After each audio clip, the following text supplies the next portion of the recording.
여러분 안녕하십니까. 2월 22일 목요일의 뉴지스탁 마감 시황 뉴스입니다. 오늘 코스피 종합지수는 15.37포인트가 내린 2414.28, 코스닥 지수는 5.36포인트가 내린 870.22, 원달러 환율은 8원 상승한 1084원을 나타내고 있습니다. 코스피 시장에서는 개인이 1998억 원어치 순매수했고 외국인은 975억 원, 기관은 1073억 원어치 순매도했습니다. 코스닥 시장에서는 개인이 1059억 원어치 순매수했고 외국인은 937억 원, 기관은 44억 원어치 순매도했습니다. 오늘 주요 뉴스입니다. 셀트리온이 혈액암 치료용 바이오시밀러 트룩시마를 콜롬비아에 판매하면서 중남미 시장 점유율 확대에 본격적인 시동을 겁니다. 셀트리온 바이오시밀러의 해외 유통과 판매를 담당하는 셀트리온 헬스케어는 다국적 제약사 먼디파마와 트룩시마의 콜롬비아 내 유통 판매 계약을 체결했다고 21일 밝혔습니다. 관심 종목은 셀트리온 헬스케어, 셀트리온 제약입니다. 정부의 탈원전 정책으로 원자력 발전소 수출 시장 경쟁력 저하가 우려되고 있는 가운데 국내에서 독자적으로 개발한 차세대 소형 원전 스마트의 존재감이 점점 커지고 있습니다. 관련 기관에 따르면 사우디아라비아의 스마트를 건설 수출하기 위한 범정부 고위급 타스크포스가 최근 구성됐습니다. 원전 도입에 적극적인 중동 지역 원전 시장을 일반 원전이 아닌 소형 원전 기술로 공략하기 위한 전략적 움직임으로 풀이되고 있습니다.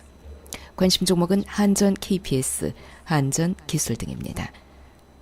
세계 최대 IT 기업인 삼성전자와 텐센트가 협력합니다. 텐센트가 삼성전자와 협력하는 것은 중국 내 라이벌인 바이두, 알리바바에 비해서 인공지능 기술이 다소 부족하다는 평가를 받기 때문인 것으로 풀이됩니다.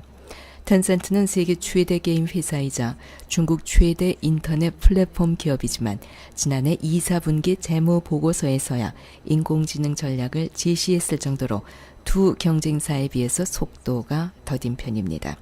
지난해 공식적으로 텐센트는 지속적이고 장기적으로 인내심을 갖고 인공지능 분야 투자를 진행할 것이라고 밝혔습니다.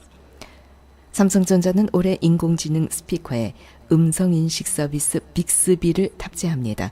기기 제조에 강점이 있는 삼성전자 역시 인공지능 스피커 시장 진출이 다소 늦었다는 평가를 받고 있습니다. 특히 중국 스마트폰 시장에서 하향 곡선을 그리고 있는 삼성전자로서는 스마트폰과 인공지능 스피커 간의 결합 부문을 텐센트와 협력한다면 다시 시장의 점유율 회복을 꾀할 수 있다는 분석이 제기됐습니다. 관심 종목은 테스나, S넷, 아남전자 등입니다. 넷플릭스, A&E 네트워크스 등 국내에 진출한 해외 콘텐츠 기업들이 한국 프로그램 확보에 나서면서 콘텐츠 업계가 환호하는 동시에 긴장하고 있습니다. 한한령 여파로 마땅한 성장 동력을 찾지 못하고 있던 국내 기업의 단비가 되는 것은 분명하지만 치열한 영역 다툼에서 자칫 시장을 잠식당할 우려도 적지 않기 때문입니다. 관심 종목은 쇼박스, 레드로버, 대원 미디어 등입니다. 오늘 특징 종목입니다. 성창 오토텍, 국내 최초로 전동 컴프레서용 인버터를 만들어 3월 시판 예정인 현대수소차 넥소에 공급합니다. 오늘 8.84% 상승 마감했습니다. YG1, 글로벌 제조업 경기 회복과 신규 제품 매출 본격화로 실적이 큰 폭으로 증가할 전망에 4.83% 상승 마감했습니다. 제넥신, 미국과 유럽 시장으로 하이루킨 기술 이전 기대감이 유효하다는 분석 때문에 5.65% 상승 마감했습니다. 제이스테판, 고음질 노래방 플랫폼 에브리싱 TV 개발 등 4차 산업혁명 선점을 노리는 SKT 빅피처 수혜 기대감으로 8.84% 상승 마감했습니다. 시장의 전망입니다. 2월 초에 증시 쇼크 이후에 글로벌 증시 여전히 하락 추세를 벗어나지 못하고 있습니다. 아직도 조정 국면에 놓여 있다 보니까 작은 악재가 있어도 증시가 휘청거리곤 합니다.